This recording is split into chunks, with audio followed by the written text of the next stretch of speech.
Bienvenidos a la clase número 16 de este curso de consejería pastoral. Vamos a iniciar la segunda parte de este curso. Si ustedes recuerdan, la primera parte la estuvimos dedicando al estudio individual, a enfoques individuales y cómo ayudar a una persona en una forma individual. Estuvimos viendo varios aspectos, varias teorías que están enfocadas más que todo en el individuo. La segunda parte de este curso tiene que ver con aspectos relacionales, viendo la familia como un sistema, como una organización, como una estructura. Y eso es lo que vamos a considerar en esta clase. Vamos a ver, pues, en primer lugar, lo que es una definición o diferentes aspectos de una familia saludable. ¿Qué sería una familia saludable? Y antes de entrar en esto, déjeme explicar la razón por la cual es importante tener una definición de una familia saludable, porque nosotros tenemos que saber hacia dónde vamos a mover a la familia. Y la familia en sí también tiene que saber hacia dónde se va a mover.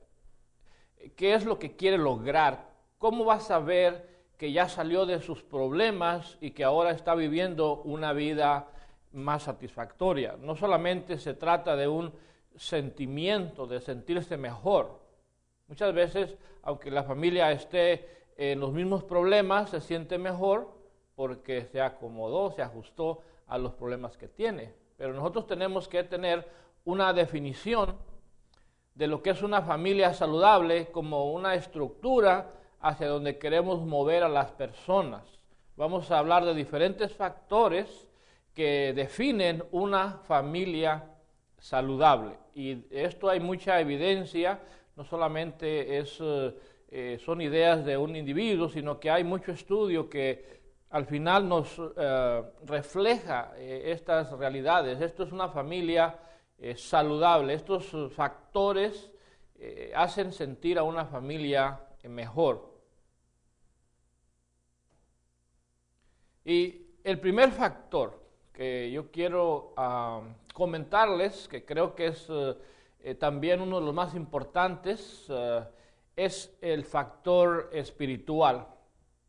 Y hay bastante evidencia en cuanto a esto, de que una familia que tiene una orientación espiritual reporta niveles más elevados de satisfacción. Ahora, tenemos que aclarar este concepto.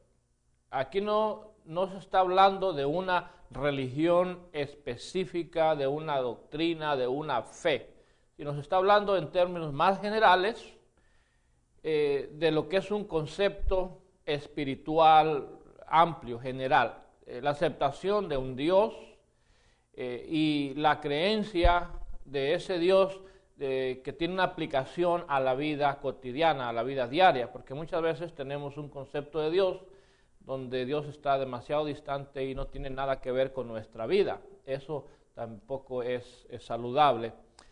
Ahora, la orientación espiritual tiene que ser una orientación saludable. Lamentablemente, nosotros tenemos o hemos tenido a través de la historia religiones, grupos extremistas que en lugar de ayudar a la familia, la perjudican. Por ejemplo, tenemos la historia de la Inquisición, cuando grupos religiosos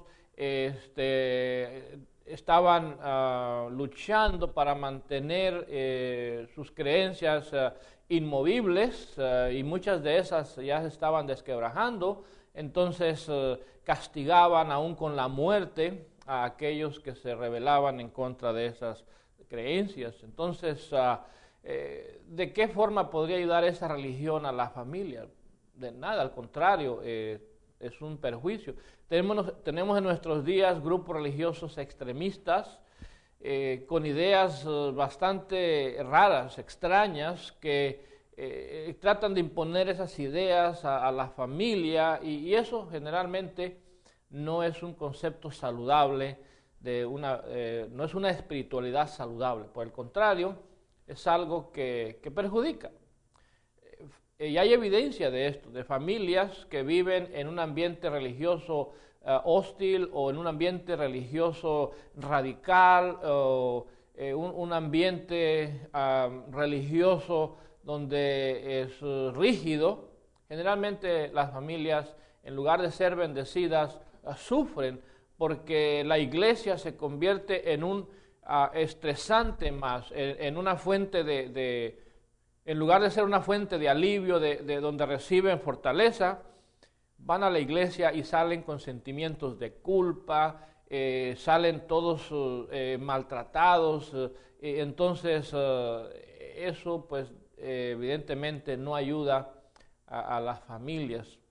Pero cuando es una orientación saludable, donde se promueven los atributos de Dios, como son la santidad, el amor, la justicia, la misericordia, donde se promueven esos atributos de Dios y se tratan de aplicar a las personas para que cada uno se mueva a ese modelo que es Dios. Entonces estamos hablando de una vida espiritual saludable, donde hay libertad de expresión, donde aún se da lugar para ciertas diferencias.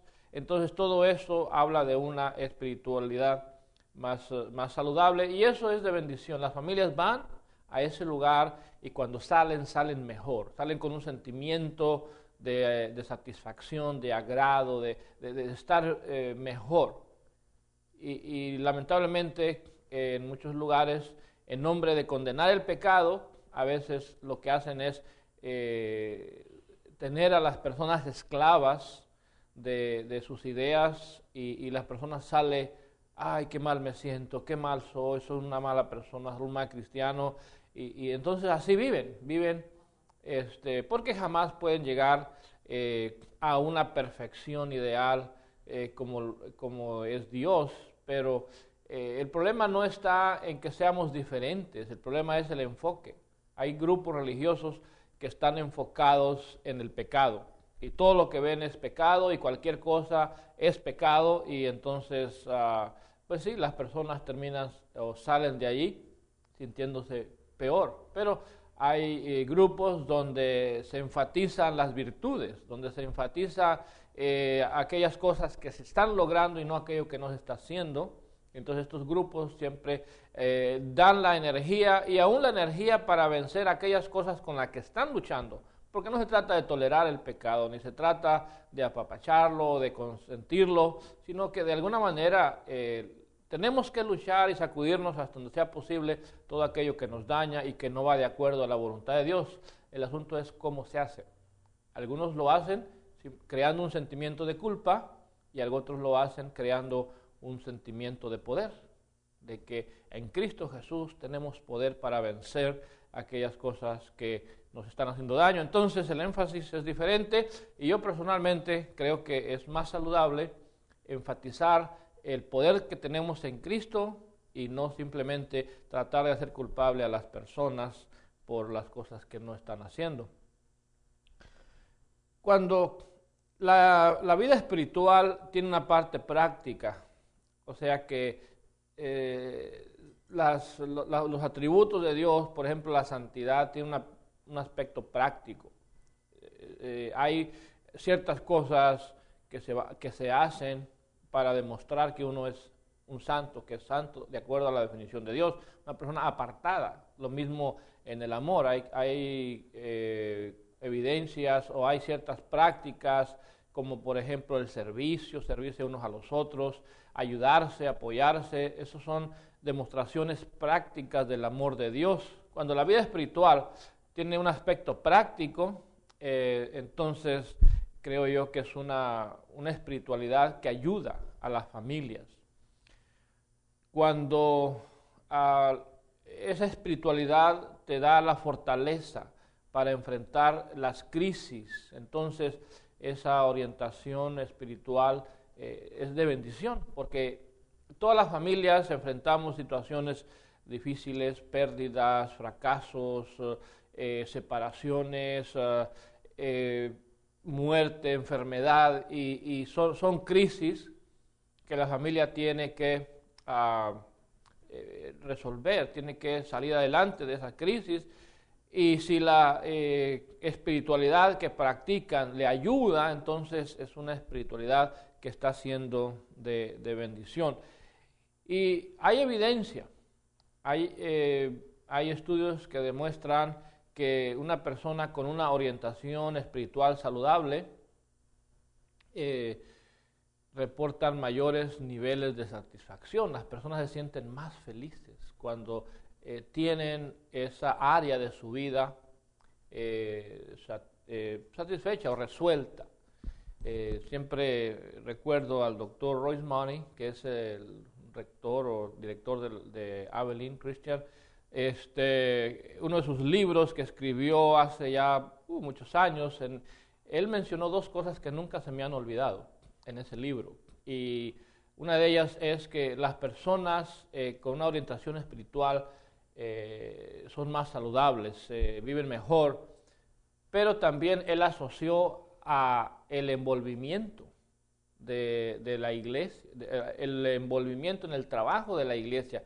Él dice en ese libro que las personas que trabajan más y que son más fieles, están más entregados, reportan niveles más elevados de satisfacción o son más familias más fuertes. Y eso siempre lo he conservado como algo que puede ayudar. Y uno tiene que enseñar a las familias que si se dedican a servir al Señor y lo hacen con mucha fe, con muchas ganas, van a tener un beneficio personal en su familia, van a ser familias más fuertes. Y ustedes pueden ver en las iglesias los problemas que sufren aquellas familias que no sirven bien al Señor. Es una lástima, pero es una realidad. No tenemos que ir muy lejos en nuestras propias congregaciones. Vemos hermanos que no están sirviendo de todo corazón al Señor y vemos el estrago que están sufriendo, por ejemplo, sus hijos. ¿Cómo puede una familia, un matrimonio que no está siendo fiel y no está bien envuelto en la iglesia producir hijos dedicados? Simplemente, si aquellos que están bien dedicados, a veces sus hijos no salen igual, no reproducen el mismo patrón, entonces mucho menos va a suceder cuando los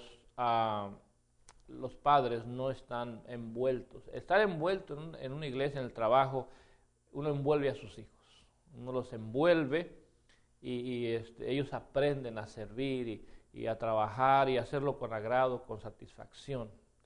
Bueno, entonces ese es el primer factor de una familia saludable, el factor espiritual o la orientación espiritual. Vamos a considerar el segundo factor y es el factor del compromiso. Las familias o los matrimonios que perseveran, que resisten, lo hacen porque tienen un compromiso. Yo creo que después de la orientación espiritual, el segundo factor en orden de importancia es el compromiso. Es un elemento esencial en cada familia. Tiene que haber un compromiso. Y el compromiso consiste primeramente en permanecer juntos. Esto es una de las cosas que uno promete cuando se casa.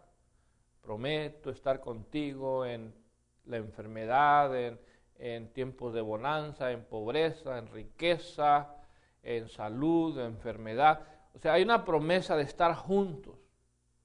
Pero creo que la promesa estaría incompleta o el compromiso estaría incompleto si nosotros no nos dedicamos a ayudarnos unos a los otros a crecer. Tenemos que estar juntos, pero fortaleciéndonos los unos a los otros, sirviéndonos de de apoyo, de motivación, de estímulo unos a los otros, porque a veces es al revés. Unos a los otros nos estamos estorbando, nos estamos impidiendo el crecimiento, y eso pues no es saludable. Creo que el compromiso se demuestra a través de una lealtad en tiempos buenos y tiempos malos. En tiempos buenos tal vez pueda ser más fácil, aunque hay evidencias que cuando alguien de repente le va muy bien en algo, triunfa en algún negocio o se saca la lotería, de repente el matrimonio se desestabiliza y aquella tranquilidad que tenían, ahora la abundancia de dinero como que lo pone a prueba. Pero también sucede con tiempos malos, familias que parecían muy estables, de repente viene una crisis, el señor se queda sin trabajo, la señora se enferma, o un hijo tiene problemas severos, entonces la familia, el matrimonio como que se prueba, y a veces prueba no estar tan fuerte como parecía. Pero lo que mantiene a un matrimonio unido en tiempos buenos y malos es el compromiso.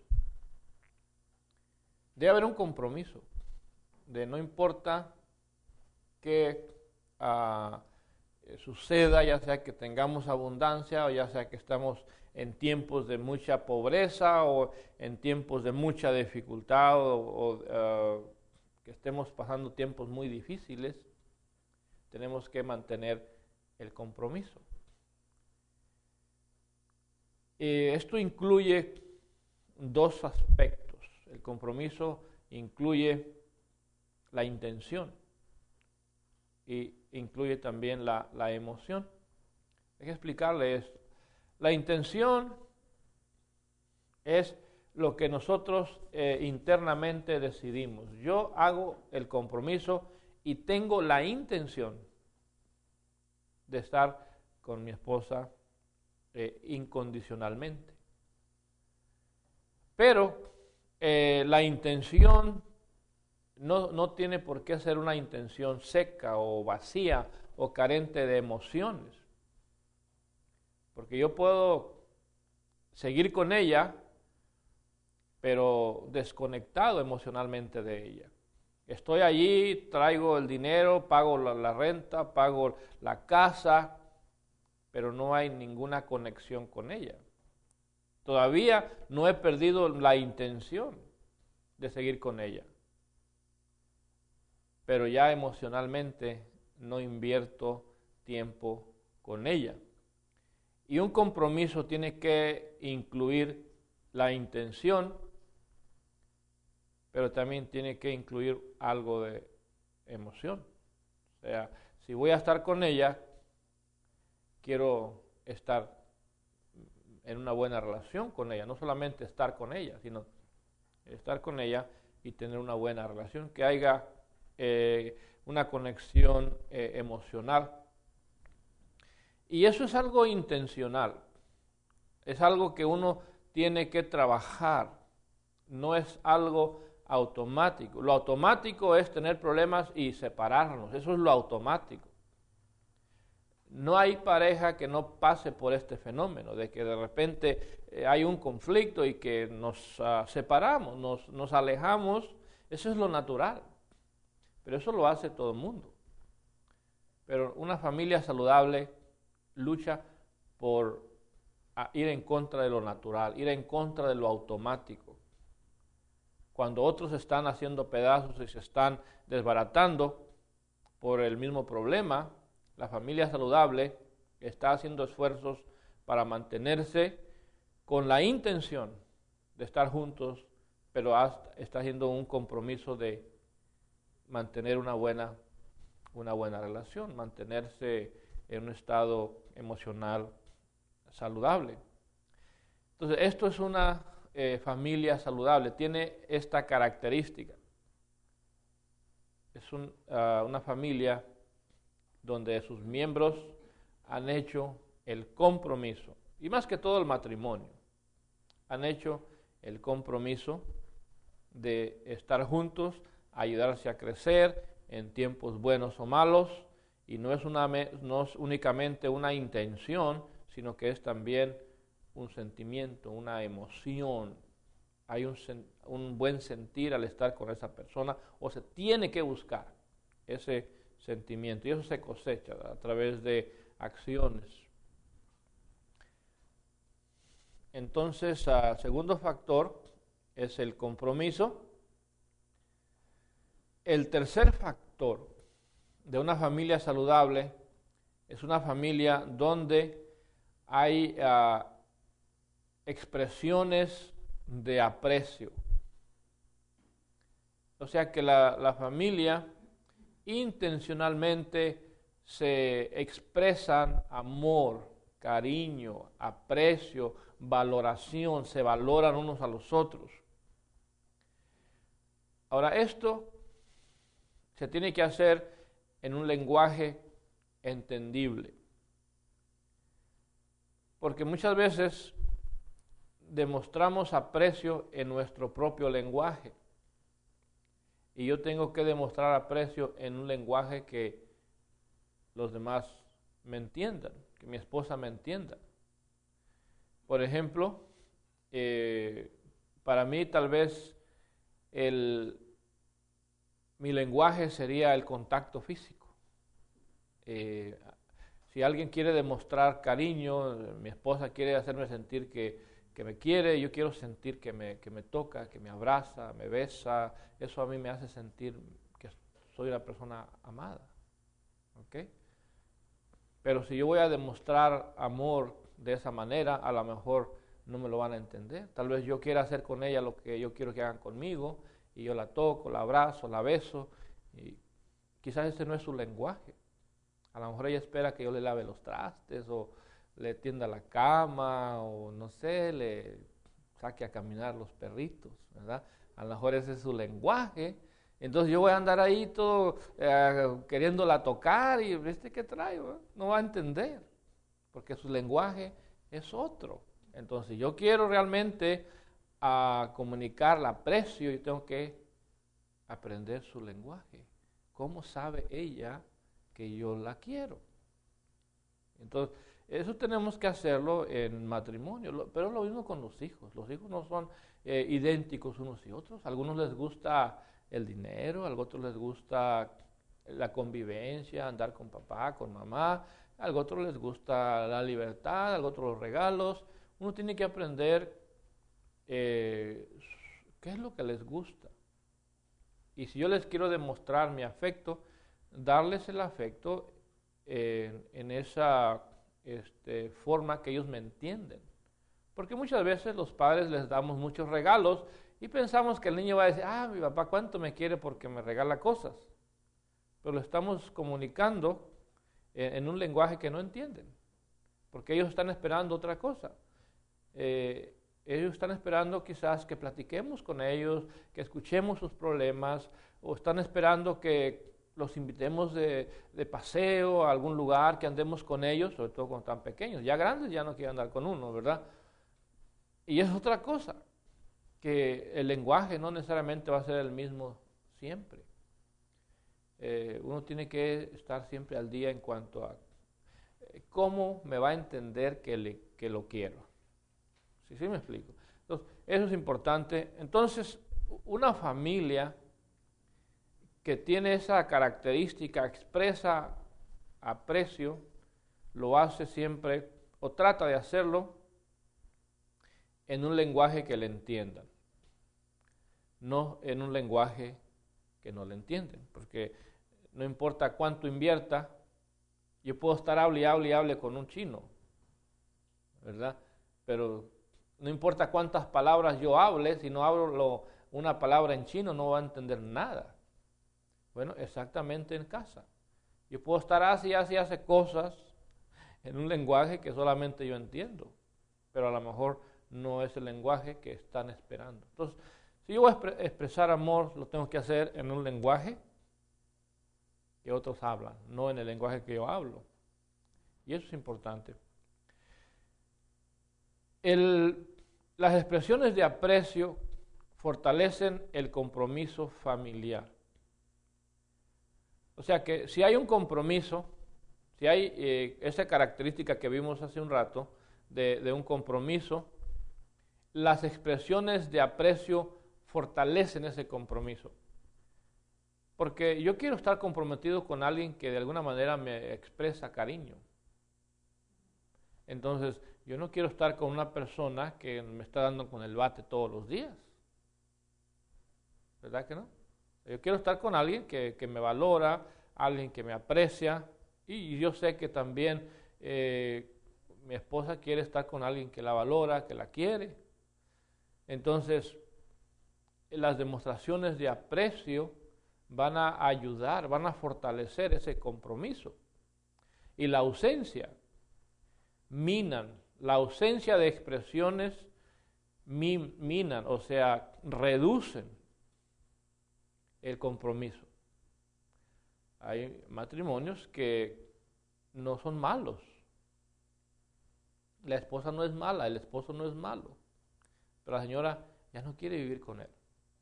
No porque sea malo, sino porque es un señor que jamás expresa cariño.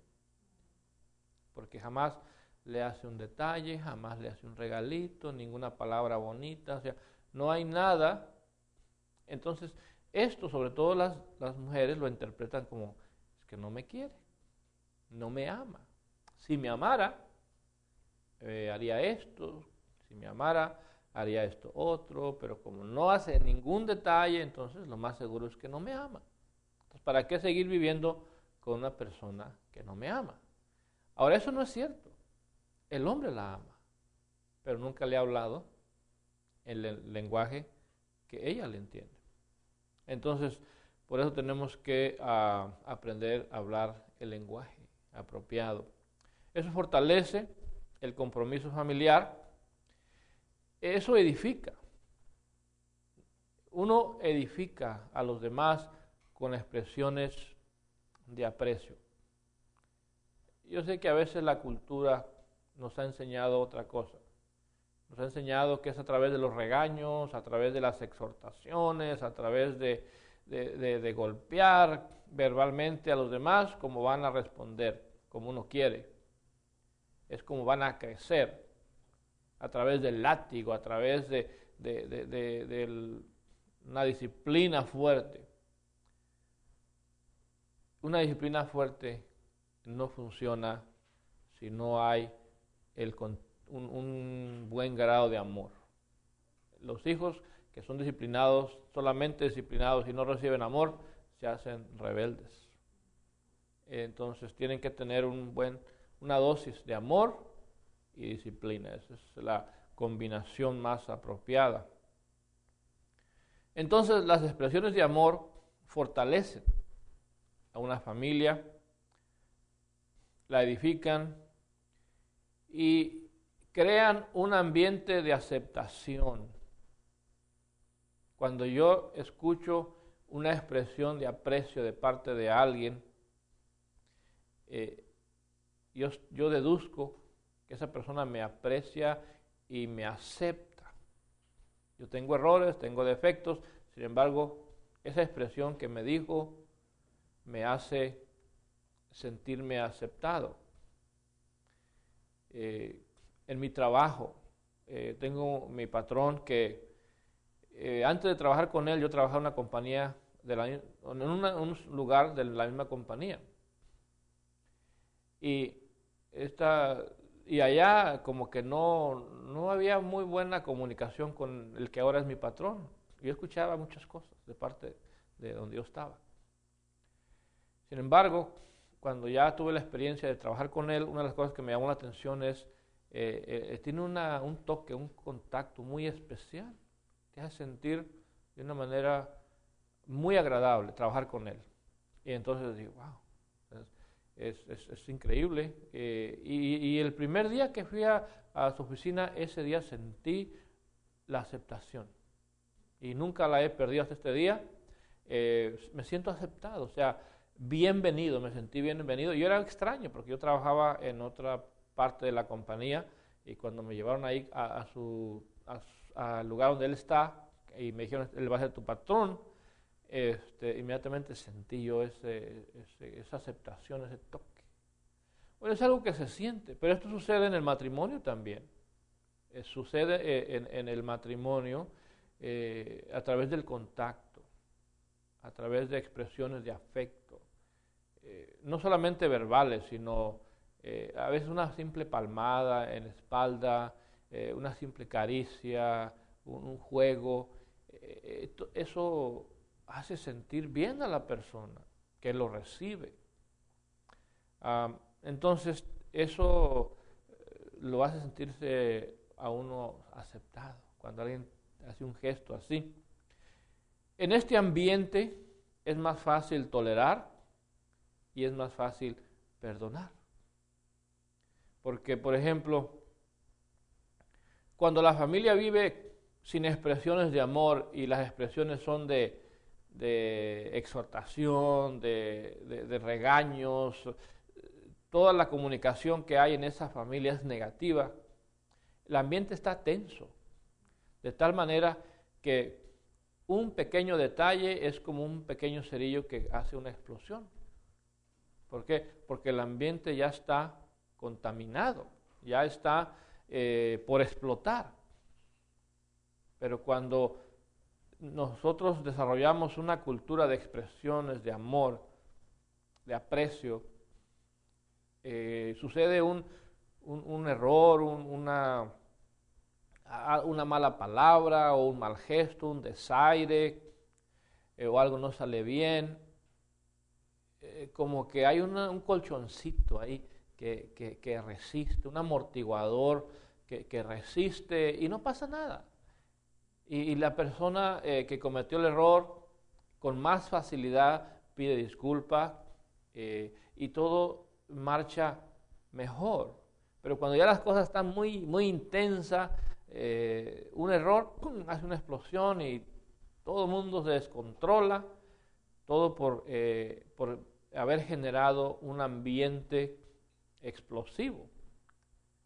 Entonces las expresiones de amor, las expresiones de aprecio desarrollan un ambiente de aceptación y de perdón. Es más fácil vivir en un ambiente así que en un ambiente donde es muy tenso, muy intenso. ¿Okay?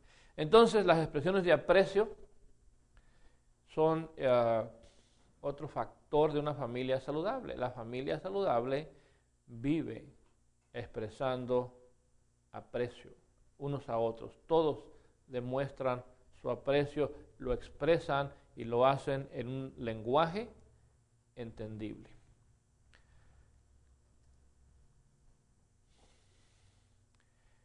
Las familias saludables tienen buena comunicación. Esto es otra característica. Una de las quejas, sobre todo de mujeres, es: hemos perdido la comunicación, ya no tenemos comunicación, ya no nos comunicamos, ya no hablamos. Y eso, lamentablemente, a veces no se entiende. Y porque la comunicación tiene varios niveles. El primer nivel, el más conocido, el más común, es el nivel verbal. Las palabras comunican. Hay uno que el que da el mensaje y otro que lo recibe. Cuando uno da un mensaje verbal y otro lo recibe, ahí hay comunicación.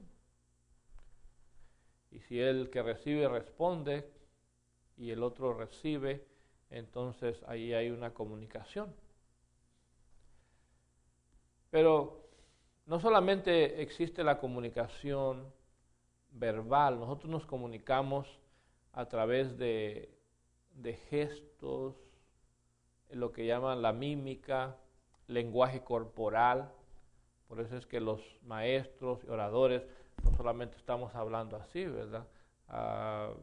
Aunque sea una clase, Generalmente uno mueve las manos, la cara, los gestos de la cara. O sea, trata uno de ir ajustando la mímica a lo que uno quiere comunicar. Si yo voy a hablar de amor, no voy a hablar de amor así enojado, ¿verdad? Si voy a hablar de algo serio, no voy a estar riéndome. La mímica tiene que acompañar a las palabras y al mensaje para que haya énfasis. Y además la mímica tiene un poder más grande que las mismas palabras. Las palabras solamente forman el 7% en lo que es la comunicación. El impacto de un mensaje se mide en 3 partes: el tono de voz, la mímica, las palabras. Las palabras, el tono de la voz y la mímica. Bueno, el 7% tiene que ver con las palabras. El 39% tiene que ver con el tono de la voz. O sea, el tono de la voz es muy importante. El tono de voz tiene mucho peso. Y el resto, que creo que es un 50%, 53%, tiene que ver con la mímica. O sea que la mayor parte del impacto en la comunicación tiene que ver con la mímica. Y en la casa es lo mismo. Las parejas muchas veces verbalmente se dicen una cosa, pero hay un mensaje, ya sea a través del tono de la voz o a través de la mímica, que a veces contradice las palabras. Como cuando una señora le preguntó a su esposo, le dice: mi amor, ¿por qué tú nunca me dices que me quieres? Le dice el Señor: mira, hace 30 años, cuando nos casamos, yo te dije que te quería. Y si un día cambio de opinión, yo te aviso. Imagínate. Otra señora le dice: mi amor, ¿por qué tú nunca me compras nada? Voltea al Señor y le dice: pues no sabía que vendieras algo. Parece gracioso, pero esa es la realidad. Muchas veces el mensaje mímico, el mensaje del tono de la voz contradice.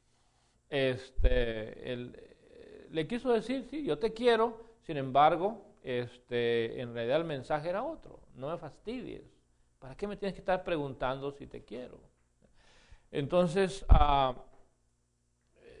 el mensaje tiene que ir acorde. Las palabras, el tono de la voz y la mímica tienen que ir como si fuera música, ¿verdad? Tiene que tener un acorde, ¿verdad? Tiene que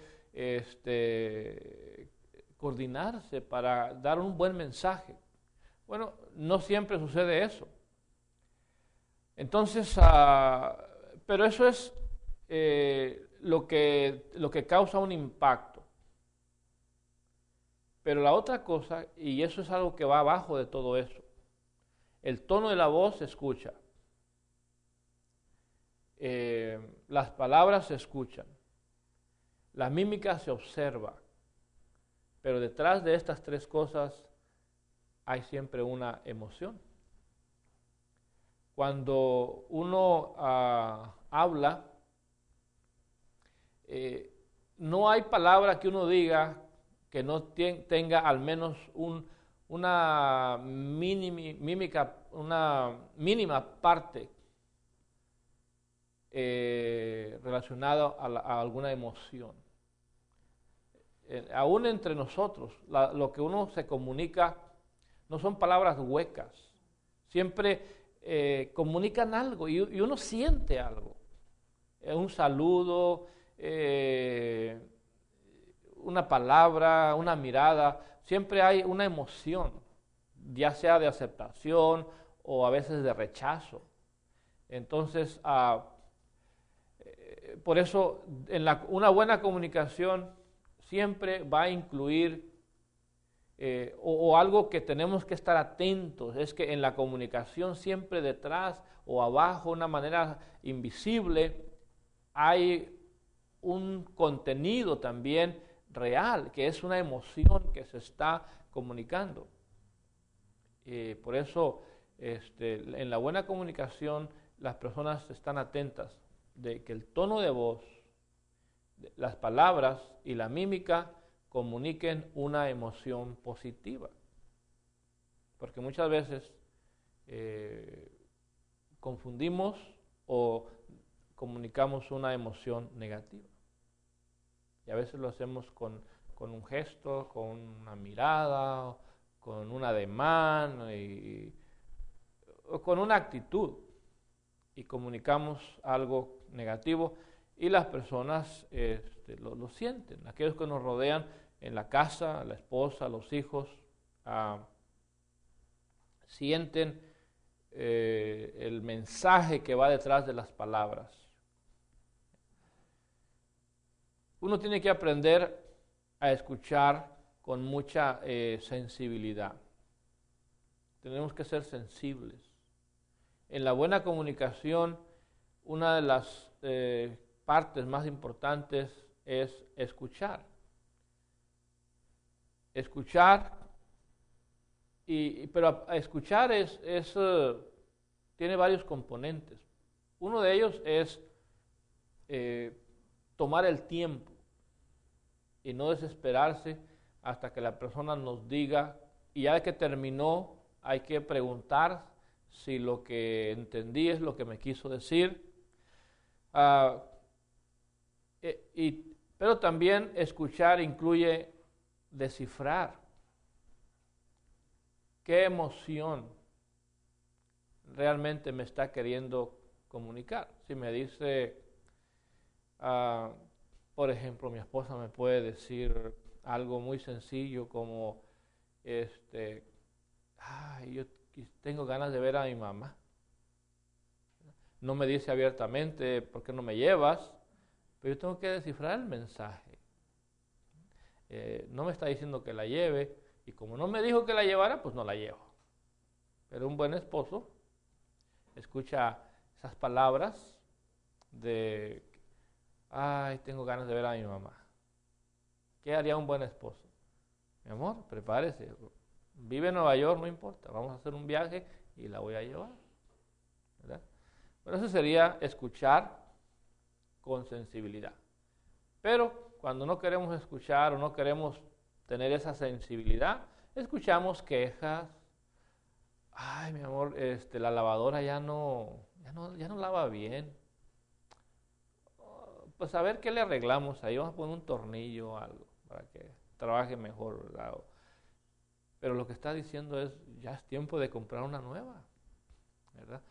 Pero uno a veces no escucha, no desarrolla esa sensibilidad. Más triste cuando te preguntan, ¿y te acuerdas qué día fue ayer, Jani? Ay, ayer cumplimos 25 años de casados. Ya muy tarde, ya pasó la fecha, ¿verdad? Ya pasó el aniversario y no pusimos atención. Entonces, uno tiene que ser sensible, escuchar los mensajes que vienen detrás de las palabras. Entonces, en una buena comunicación hay palabras, hay mímica, hay tono de voz y detrás o abajo va la emoción. Y nosotros tenemos que aprender a identificar eso y a usarlo. Comunicarnos intencionalmente. Usar estas cosas. Ahora, la comunicación sucede mejor si se desarrolla en un ambiente de flexibilidad. Hay familias, por ejemplo, la señora se queja de que él no le escucha o no le da tiempo. Pero cuando el señor se sienta a escucharla, la señora se agarra criticándolo. Y es que tú, y lo empieza a regañar. Y el señor se frustra y se va. Entonces, la próxima vez que la esposa lo invita a dialogar, ya no va a tener muchas ganas de sentarse a dialogar con ella. ¿Por qué? Porque la vez pasada, cuando él se sentó a escucharla, la señora se agarró como ametralladora. Entonces, nadie quiere estar con una persona así, ¿verdad? Es bien difícil. Entonces, por eso la comunicación se tiene que desarrollar en un ambiente de flexibilidad, donde ambos participan, los dos aportan, los dos escuchan, pero siempre con un buen grado de flexibilidad, porque cuando uno toma una actitud rígida, eso rompe la comunicación.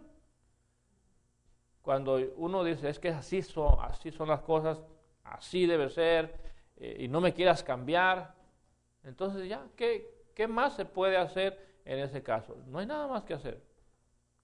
¿Por qué? Porque una persona rígida rompe la comunicación. Bueno, termino aquí esta clase. Nos faltan todavía varias características de una familia saludable. Vamos a continuar en la próxima clase. De mi parte, muchas gracias y nos vemos en la próxima clase.